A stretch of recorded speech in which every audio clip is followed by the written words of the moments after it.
Hey guys, my name's Crystal Kenny, and I'm in love with creating. All things artistic and imagination involved. I'm an American girl who chased her creative dreams all the way to Paris, France, making a living using photography. This podcast takes you inside the stories of all the artsy folks I've met along the way and gives you that extra push to discover your creative gifts. The desire to create is deeply inside each and every one of us, and I give you the tools and inspiration to find a new way of living a more creative life. This is La Vie Creative, the podcast.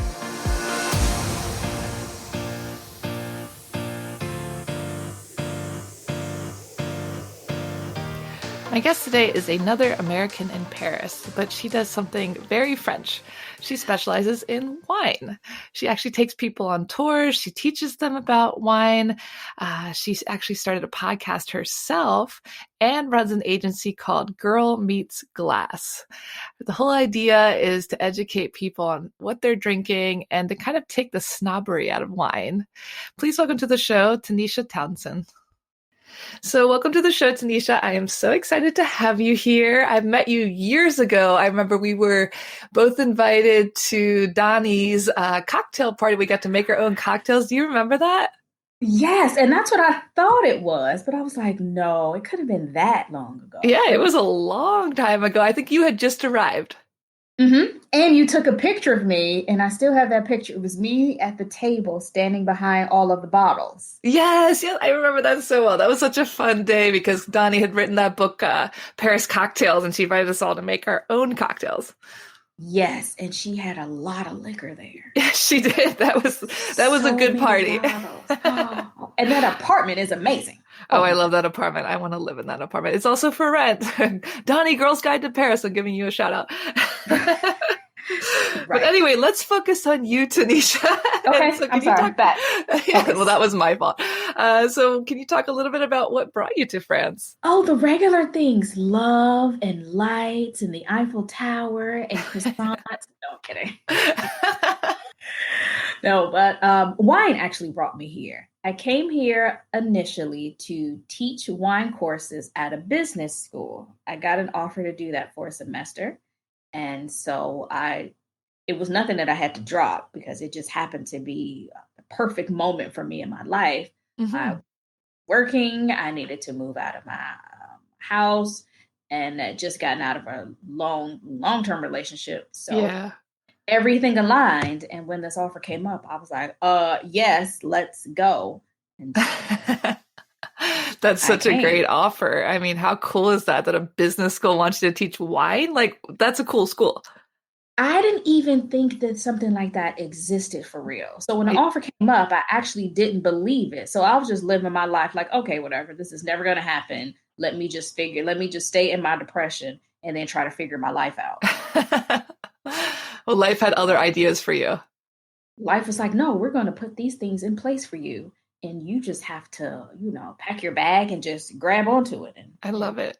I love that you were open to that because especially when we're in a depressed kind of down period, it's really hard to be thinking about, things could get better. You just want to be stuck in your little black hole. Oh, and I was in it. I mean, fully in the hole, like needed to pull the covers up over my head. That was it. But the covers, I think the covers were up to my shoulders. I just needed to pull over my head and completely submerged.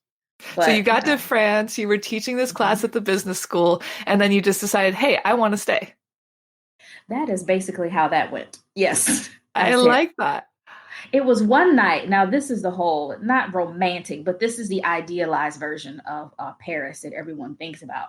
I was walking by Hotel de Ville one night, and it was the lights and it was the people. I may have been slightly wine drunk. Aren't we all the time? Right. It might have been a light mist of rain in the air. And so then the ground was a little slick. And you know how the lights reflect off the ground over there. And yes. And I was like, oh my gosh, I love it here. I have to figure out how to stay. And after that, I was like, all right, we're just going to figure this out. I love it. So you had like an epiphany and you said, I'm not giving this up. And that's what I really love about Paris is it's kind of hard to stay. And the people that end up staying really fought for it. It is. And like you said, it's not easy. Yeah. And there are people that you probably met people too who like, oh yeah, I really want to stay, but it didn't work out, so I'm gonna go back to the States and make some money, and then I'm gonna come back, or Yes, I'm gonna I hear figure it that a out. lot. They never come back.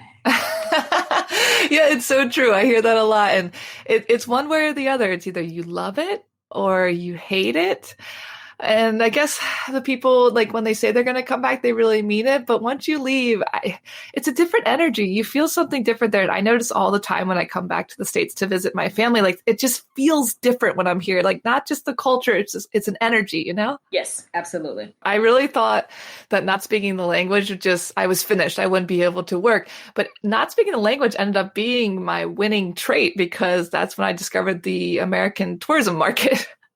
Yes, that. And also for me, discovering the American tourism market, but I would still put myself, I wouldn't let the French part stop me. I Yeah. would still put myself in situations to be like, okay, well, maybe I can practice here, or maybe I can just listen. I didn't let that hold me back. And once Yes. people would say a couple words to me, like say I'm out at a professional wine tasting. I say that professional because it's like not the importers, but it's the winemakers there and that kind of thing. Yeah. And they'd say something to me, and then I'd be like, because I'm like, Because, but winemaking is a totally different vocabulary anyway. absolutely. So even to this day, I struggle with the French part because it's science, it's geology, it's, all these things. They're talking about soil types. And then if they're talking about some of the different chemistry, using the chemistry words when they're talking about winemaking and that kind of thing, I'm like, but then it's always something I say or a sound I make, and they're like, oh, American? And I'm like, oui. And they're like, Yeah. oh, it's in English. I'm like, oh, thank you. Thank God. So let's talk a little bit about your company you started, Girl Meets Glass. Can you talk about what you do? Yes. So Girl Meets Glass is a lifestyle agency, I call it, because it does a few things as it relates to wine and tourism. It started out as just a blog, but then when I got here, I came up with the idea of doing wine tours because people had so many questions and they would ask me to take them to a wine shop or a grocery store and help them pick out bottles. And I was like, oh, well, maybe people would like to do something like this. So let me offer it. So I did. And then from there, it turned into I do a little writing too, but Mhm. I started working for concierge companies and doing wine tours for them. I host a podcast. I teach at universities. I'm back in the university circuit Oh, again. that's great. So yeah, You're a that's busy woman. So the main point is to yeah, educate people on wine and help them discover French wines in particular. absolutely. I want people to feel more comfortable talking about wine, feel more comfortable about making decisions about wine, and that is my goal. Yeah, do you feel that people, I think we suffer from this as artists in general, but then imposter syndrome, because especially with wine, everybody feels kind of silly when they don't know the information. Did you find that? Absolutely. People, the first thing they say to me is like, "Oh, I don't know that much about wine," and then they keep on with the conversation. And Yeah. I find that so interesting because if you are out at a bar, you don't say, "I don't know that much about vodka, but I think I a Grey Goose in my Cosmopolitan. I don't know that much about gin, but I think I'm going to get a gin and tonic maybe." But they say this with wine, and I don't understand why it's this, I guess, disconnect and why Mhm. people they really need to know about wine in order to buy it and enjoy it. Yeah, it's interesting. It's kind of like the stigma around it, or almost like the snobbery, like, oh, you're not educated because you don't know about wine, but it's not something we just know, like you said, with the hard alcohol. So I'm curious why that stigma was created. And that's what I'm still trying to figure out. Yeah. And I've Yeah. spoken with other wine professionals, other wine educators, wine bloggers, writers, journalists, all of these people. And that's something we're actually really trying to figure out. When people want to know more about wine, they're like, okay, so I have to take a full course, like a vacation course. Like nobody wants to go back to school. Yeah. What And do you? that's why I call my podcast Wine School Dropout. Because I'm like, who wants to go back to school, but if you can, just get a few key points in a short Yeah. period of time, that's it. Because that's what people want to know. They're like, okay, listen, is this a red or a white? Will I like it or not? How Mhm. can I describe this wine that I'd like? What words do I use? Because Yeah. wine can be, wine description. Sometimes I've read that. I'm like, I don't even know what this means. What So like another is language. this? Right. I'm like, is this red or white? Is it? Well, it sounds complicated, like a lot of things in France. Do you feel like it's mostly the Americans and other people besides French people that want to be more educated, or are the French the same? Do they want to be educated in the same way? The French want to be educated in a different way. Hmm. And when teaching at university, I have one group that's French students and then another group that's mostly Anglophones. So Hmm. it could be American students, sometimes British, Canadian, but native English speakers. The French students, I'm not going to tell them anything about French wine. They're not trying to hear it. They don't want to know it. They don't want to learn it. But when it comes to their wine knowledge, they're not trying to know that much about wine itself. They just go, they buy it, they order it, they drink it. That's it. Yeah.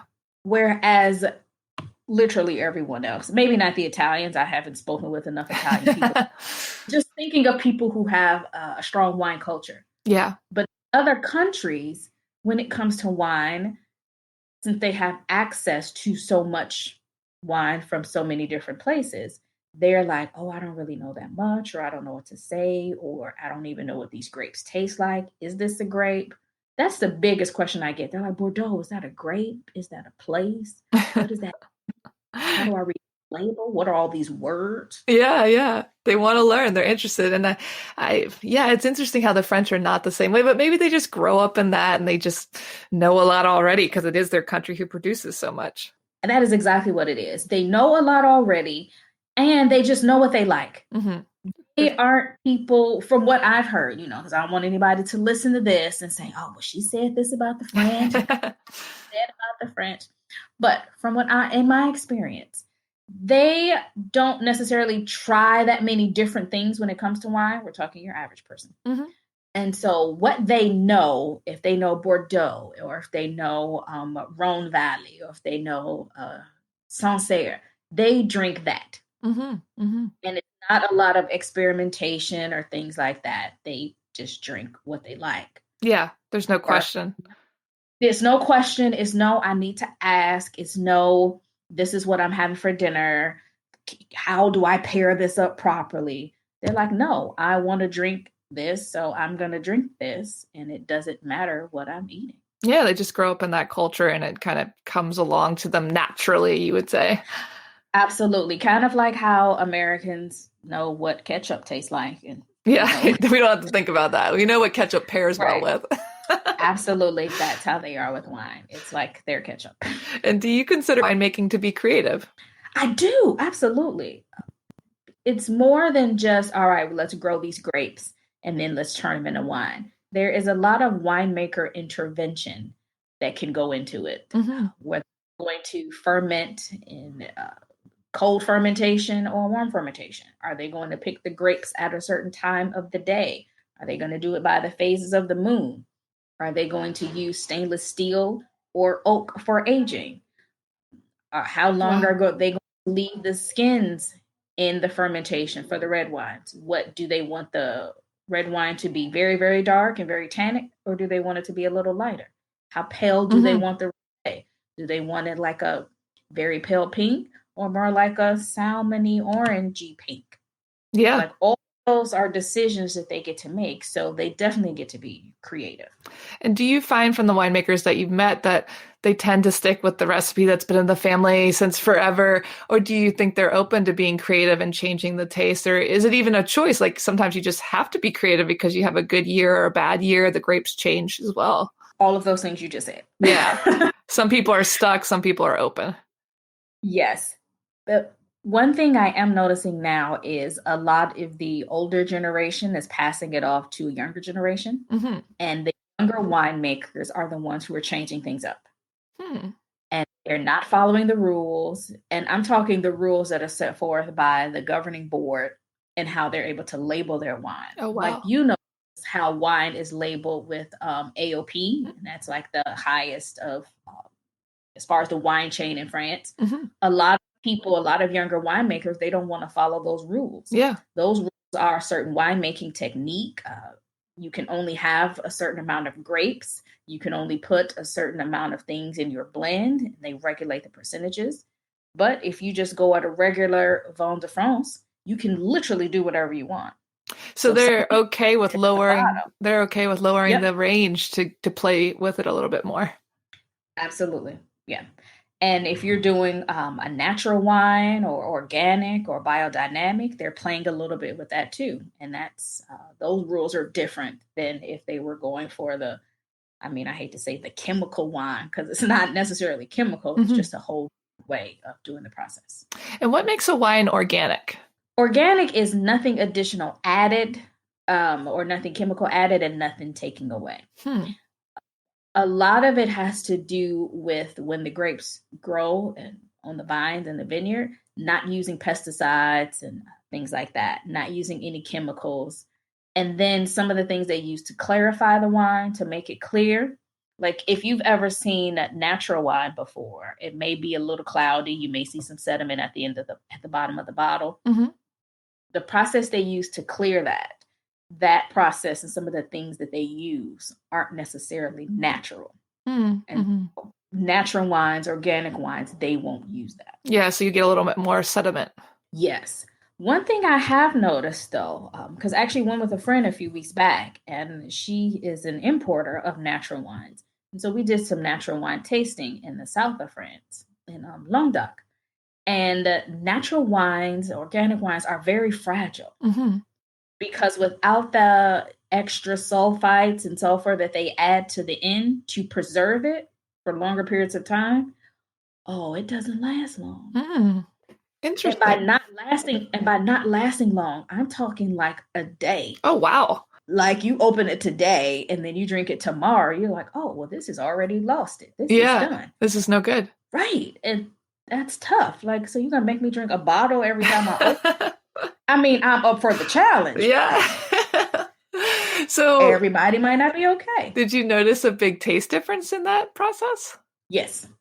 Some of them I didn't at first. Some of them, okay, they were fine. But then I noticed how much it changed from being open to opening another bottle of one the next day, mm-hmm. of having it maybe in heat because it was in the car. Yeah. So it might have been warm. But still, if it's warm, if it's in the bottle, closed, the flavor should not change that much during the day. Yeah, it shouldn't change. It's really blowing my mind. Did you like the taste of the natural wine more? Like when it wasn't like sitting or the next day, did you like that more than others that you've tasted that go through a more chemical process? Some, yes. Mm-hmm. Others, I was like, you might need to put all those chemicals back in. I did throw all those chemicals right back on in here. Yeah, put it back. Put everything back. Go back to I like that. I always find that when I drink organic wine, I get the worst hangover. Is there something to that? I'm like, this is supposed to be good for me. Why am I so hungover? You might just be drinking more of it. You might just be drinking too much. Could be. I don't know. But I know for me, organic wines, maybe I need those chemicals for the hangover. Oh, maybe. Could be. Everyone's different with wine. But maybe I need to do more research on that part. Yeah, you should be gauging your hangovers. Do you even have hangovers anymore? I mean, it's your job to drink. No, I don't anymore. The thing that'll happen to me now is if I've had too much to drink, I actually get sleepy. Like I'll fall asleep first. That's me with red wine. Anytime I drink a glass of red, I'm just ready for bed. Right. I'm yawning at people. I'm like, I'm sorry, but I got it. I cannot be your tour guide any longer. I will be sleeping. No. Oh, and I won't drink on my tours for that reason. And also I'm talking so much, like I would be wasting it. You don't want to get all slurry and unprofessional. Right. Because I have to talk to them about the wine, then also I have to take their pictures and, do all that. Give them directions to a restaurant afterwards. What have been some obstacles on your creative journey? I mean, you created this company, you write, you do tours. So what have been some of the obstacles to get to where you are today? One obstacle that held me up, and it was in my own mind, was the French. Hmm. I didn't think that I could approach anyone or talk to anyone because I didn't know French. Yeah. So I would go into situations, just wouldn't say anything. Because I'm like, okay, beyond bonjour, I couldn't get words out. So I'm like, Yeah. I wouldn't say anything. And You're like a mime. or a mute. I'm Yeah. like, so people actually thought I was this weird Black mute girl. Like, oh, I feel so bad for her, the special girl. Right. So they thought I was like special in that way. And later on, people would say things to me because they would see me all the time. Yeah. Because, I'm still going to show up. Yeah. I can write my tasting notes. I can still taste the wine. I could just, bonjour. And I would just say the name of the wine. I couldn't even get out pleasantries. Like in English, hello. I see you have a few wines here. I would like to try this particular white. I couldn't get all that out of French. I'll just be like, bonjour. Le vin blanc, yeah. s'il vous plaît. And then they want to talk about it. And I'm like, Yeah. That's had no idea what they were saying. But that held me up. Yeah. Other times, managing my time. When you're freelance, you don't always have any demands on your time. Yeah. You don't always have someone checking for you to finish something. So I had to manage my time better. Yeah. I think that's really important as freelancers because we can be scattered and we don't actually have to wake up at any hour of the day. Right. And then you feel really guilty when you actually do relax and watch Netflix or whatever. And I'm like, I should be doing a million other things. That's something I still struggle with a lot today. I do still struggle. And some days I just give myself the liberty to just say, you know what, just today is just not a good day. Just relax more, put your feet up. I mean, finish watching this series on Netflix. Yeah. Get it out. Lean into it. Because I know me, the next day, I'll wake up at 6 a.m., make a coffee, and get to it. Yeah, resting is important. Yeah, and I had to stop, also along with the time, I had to stop feeling guilty for not working. Yeah, guilt is a big part of freelance life. Yeah, because being single, no children, living alone, there were no other demands on my time. And so this also goes back to the time thing. I'm like, oh, I can do anything at any time, so I don't have to do it now. Yeah, but the other side of that, when I would start working and get into work, there was nothing to stop me. There was no cutoff. There was no husband's going to come home at 6. Yeah. I know, little Jean-Pierre needs to eat dinner. That. Like there was none of that. So I could keep going. So if I needed to work at 11 p.m. or an email came in, I'm answering things right away. Yeah. Then I pull back and think, I don't want people to get used to this. I don't want anyone to get used to, they send me an email no matter what time and I'm responding within 30 minutes. No, I don't expect that. And I don't even want that on my life. Yeah. No. Yeah, no, I'm the exact same way. I struggle with that greatly. And I'll work until midnight and then I'll keep answering emails at like 1 a.m. It's like, that's not healthy. Yeah, because I think you sent me an email about 2 a.m. Like, yeah. I'm famous for being a workaholic. And but it's also because we like our jobs. It's hard to turn it off. Yeah. Can you hear that? Oh my God. Yeah, I can hear someone actually emptying their wine bottles into the trash. No, I'm sorry. Actually, it's very fitting for a wine talk. There goes the bottles. It's funny you mentioned that you felt so silly about not being able to talk to French people because I'm the same way. I would just stand there and feel so stupid and like a child. And I went to the wine, what's that? The big wine expo every year, the Salon de Vin or whatever out there at Place Versailles. Oh, yes, the Salon de Vin. Yes, and I went out there with my friends, and I just got into France, and they do all these tastings. There's like hundreds, thousands of different wines to taste, and they each have their own little stand. And it's very American that we want to be polite and have a conversation before we take something for free. And I would just walk up to the stand and like smile and hold my glass up, and they must have thought I was so weird, like to have a conversation, Yep. And then they would fill my glass, and I would feel so guilty about not being able to talk that I just bought a bottle from every glass that I tried. So I walked out of that salon wasted and with about 3 boxes of wine. Even if I didn't like the wine, I bought it because I'm like, oh, I'm such a loser. I don't speak French. Let me buy your wine. Understood. When I tell you that, yeah, that been there. You feel so Been, guilty. You're like, I have to make up for my stupidity. and now I wouldn't buy one from everywhere, but like every 3 stands, I'd be like, okay, I gotta buy something. I mean, obviously our French has gotten better, but at the beginning it was definitely rough. Oh, it was tragic. It was so tragic. And it's nothing worse than when you think you got a couple phrases. Because I was taking classes. And so I would ask them specific questions about wine so I can get those words out. So I can at least say that. Yeah. So I'm like, how do I say I would like a taste? Or what is the blend of grapes in this? Or how many hectares do you have? Is this natural? And I got those phrases in French. So I get there, I'm all excited. I'm, bonjour, monsieur. Le vin blanc, un petit goutte, s'il vous plaît. And so they're like, oh, okay. And then they start talking to me. And I'm like, oh, no. You took it too far. I was like, oh, I faked that accent a little too well. Oh. Yeah, that's and then the I other. didn't know what they were saying. And I'm like, okay. Merci. And I'm like, that doesn't answer my question. Yeah, you always kind of hope they're not asking you a question because you just want to smile and nod the whole time. And that's what I would do. And then I'm like, oh, they really think I'm special. Well, that's the one thing I love about France is it's really taught me to not care what people think. And also the fact that I'm probably just going to look stupid most of the time and that I accept that. And you have to accept that. You absolutely have to accept that. Because if you don't, you will literally be done.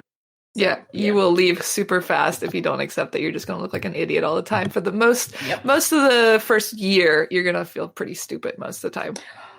Oh, for sure. And then even beyond that, like I say crazy stuff now. It's been 5.5 years. I say crazy stuff now. But, what can you do? I just feel like our jokes don't translate well. Our humor is not the same. They don't. It is not the same. Because I'll think I'm killing it. Yeah. And the French person, yeah, okay. And then they'll go back to whatever they were doing. Yeah, we're just not funny in France, unfortunately.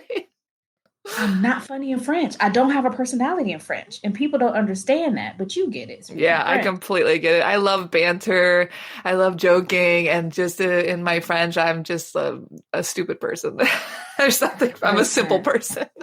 I am giving you the minimal amount of words. Yes. You ask me yes, no, perhaps, tomorrow. I believe so. We'll keep working on it. Right. We're not doing plays on words in French. No. Jokes. No voice inflections. Nope. You're getting today. We are very simple and in the present tense at all times. No matter what it is. I eat hot dogs last week.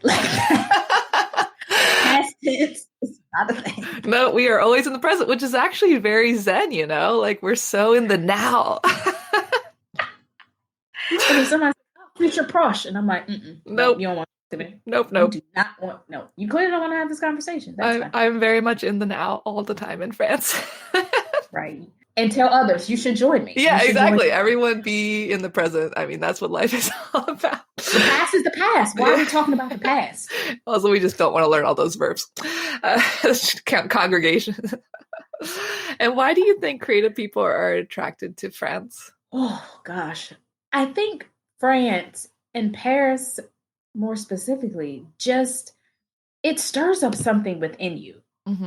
I have never felt this creative before.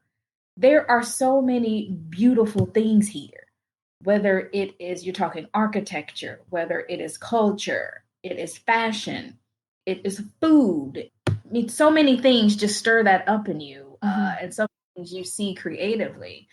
I think you can't help but be creative here. Yeah, it just brings it out in you. You can't avoid it in some ways, even if you don't consider yourself a creative person. No, because you can just see it walking down the street, whether it's in the graffiti or the chalk on the ground. If you look up at a little detail or above a door, door itself. I mean, it's literally art everywhere. It was a taxi. I was in a taxi, Uber, one of those. And the guy was talking about living in Paris. This clearly was later on because I understood what he was saying, most of it. He was saying that he didn't like living in Paris because he was like, it's like living in a museum. And who Hmm. wants to live in a museum? Hmm. Like, who wants to live in a museum? I was like, me? Like, what? Have you movie?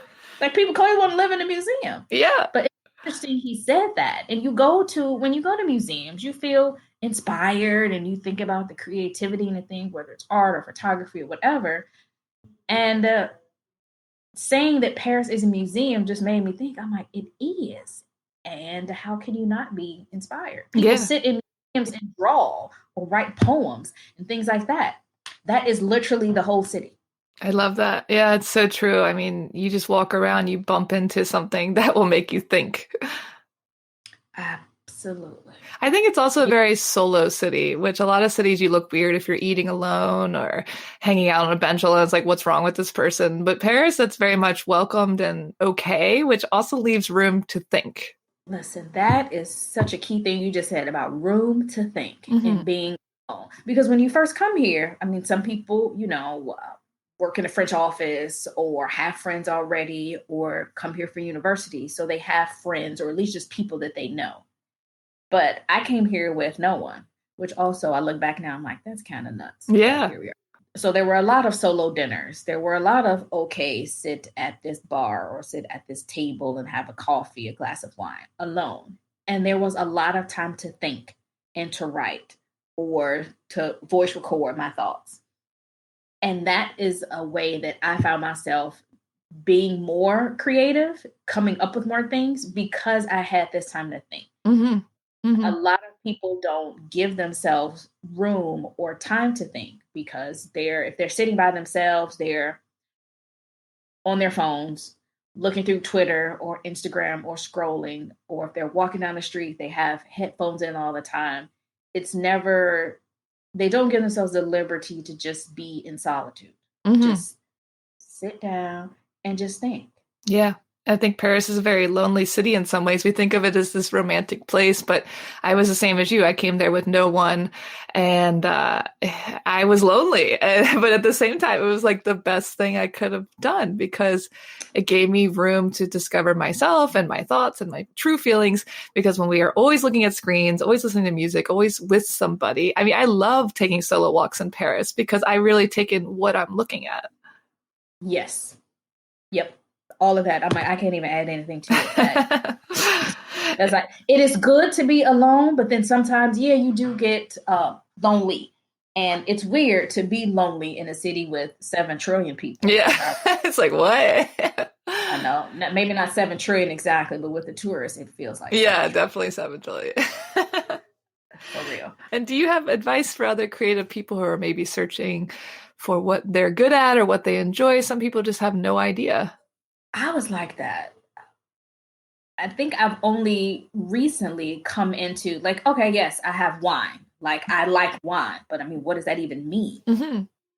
Until I would say probably within the past year and a half, I didn't have an actual focus on what I wanted my career or life to look like in wine. Yeah. So I was kind of like, I mean, not to use this violent example, but when you watch movies and there's like a high speed chase, and then they get out of the car and they have these machine guns, and then they just shoot up everything, windows and the cars and the buildings. No other people get shot because they're just aiming everywhere. And that was kind of me. I'm just like, all right, we're gonna try all these things. We're gonna try this and this and this and this and this with no real focus. Hmm. But then, the police will call them like, hey, is the sniper on the roof? Sniper on the roof. One person, sitting still, very quiet.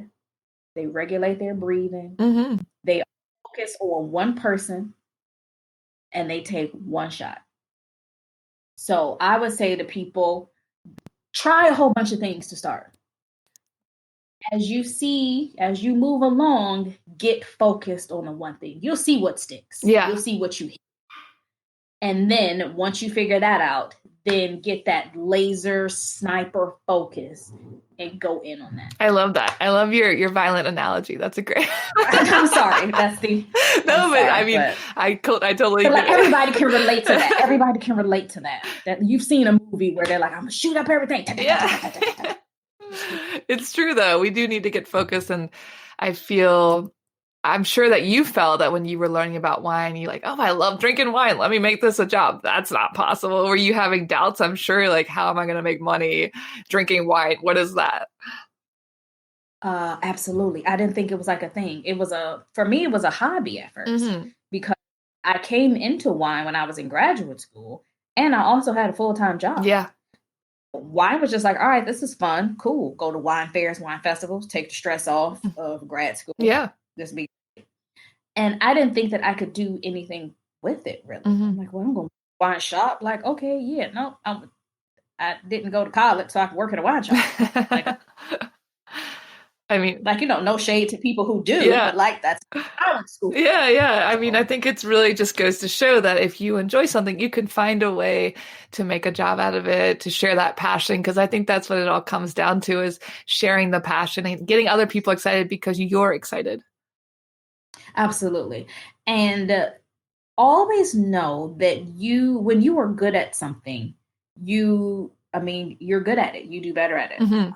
I work in tech. And while I was decent at tech, I didn't have a passion for it. Yeah.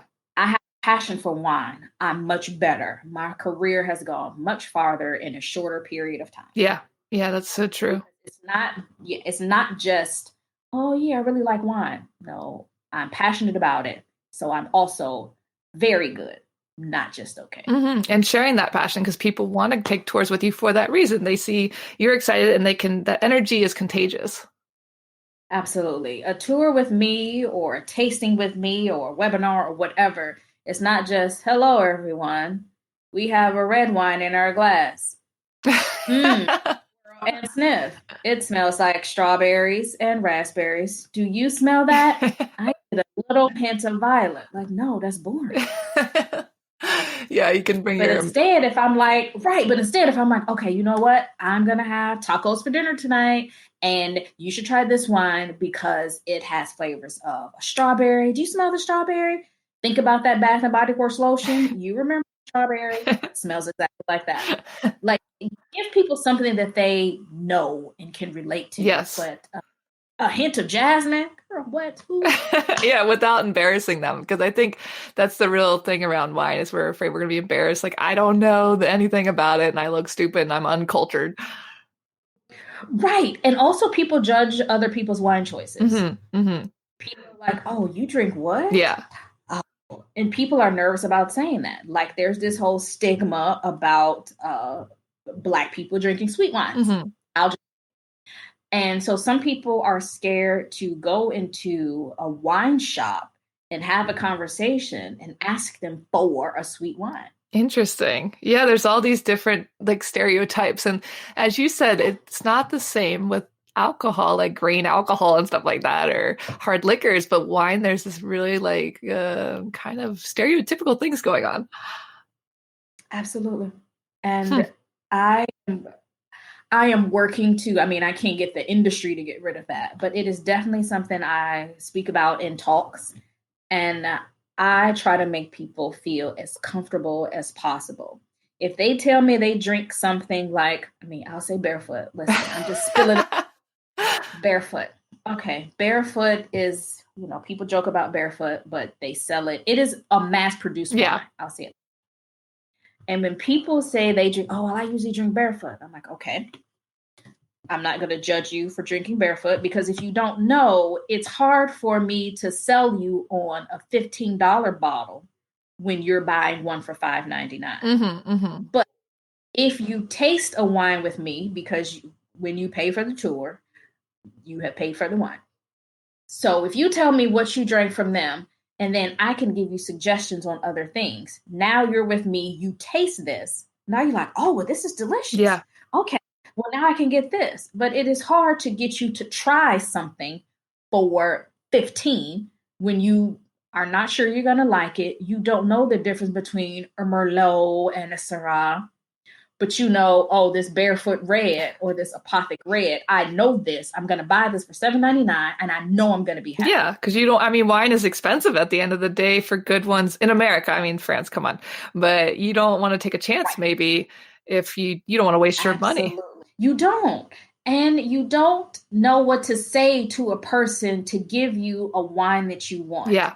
That's it. A lot of people find hard. You have to use your words, and it doesn't have to be fancy wine language. It could be something as simple as, I like my wines a little fruitier, like a ripe fruit flavor, maybe like berry fruit. We're talking about a red wine. No oak or maybe minimal oak. They can take those words if you're at a wine shop. Now, if you're at the grocery store, then get your barefoot. If you're at a wine shop, right? Like, just go and get your barefoot and get your pack of hot dogs. That's what you need, and then that's it. But if you just say, that is literally what I want to do. Like, I want people to find their wine voice and I want them to say what they feel comfortable with saying. Yes. They're not comfortable with wine language, fine. Say the words that you know. Mm-hmm. Tell someone what you usually drink. Tell someone the flavors you like. I do tell people to stay away from the word sweet because, one, sweet, some people, they immediately roll their eyes and like, oh, wow, you're not a serious wine drinker. And I'm like, well, you're judgy. Calm down. We all started somewhere. Yes. But sweet is taken differently by different people. Like a ripe peach is sweet. Cotton candy is also sweet. Which kind of sweet do you want? Do you want a ripe fruit flavor? And because that can be considered sweet, or do you want it like dessert, full sugar sweet? If you are able to say which one you like, which one you prefer, what flavor you want, that makes all the difference. I think that's great advice. How do you feel about these new cotton candy grapes? Have you tried them? I have heard about those. I have not had them or like seen them in the wild. I don't think they exist in France for some reason, because I was in America and I visited my aunt. She's like, have you tried these cotton candy grapes? They taste like cotton candy. I'm like, what are you talking about? Like, that's not a thing. And I tried them and I didn't think they taste like cotton candy, but it's like a huge thing. I'm wondering if the French will start making wine out of them. The French won't, but somebody will in California or something. Yeah, somebody will in California. But you're in if you're in the state, oh, it's a good place. Oh, we'll talk about this afterwards. Yeah. And where can people find you online? I am Girl Meets Glass everywhere. Twitter, Instagram, Facebook. That's my website. I am available. You're super available. And I love that you're able to conquer that name everywhere, so we can find you everywhere. And I'll put that in the show notes as well. Thank you. Thanks so much for talking to me today, Tanisha. And I'm so happy we have someone to help us find our wine voices. I think it's a very important part of life. Yes. And your wine voice, when you find it, scream from the rooftops. And last piece of advice, there is so much wine out there, so many different grapes. Don't get stuck with just one. If you do find something you like, that's great, but use that to help you describe other things. I think that's great advice. It's too much wine out there to just drink the same thing over and over and over. Get creative with your wine, people. Absolutely. Thanks so much, Tanisha. You're welcome. Thank you. Thanks so much for tuning in to La Vie Creative. You can find more information on MissParisPhoto.com. And if you enjoyed this show, please feel free to share and spread the word for all my creative guests. We have the power to help them to keep doing what they love. See you next time.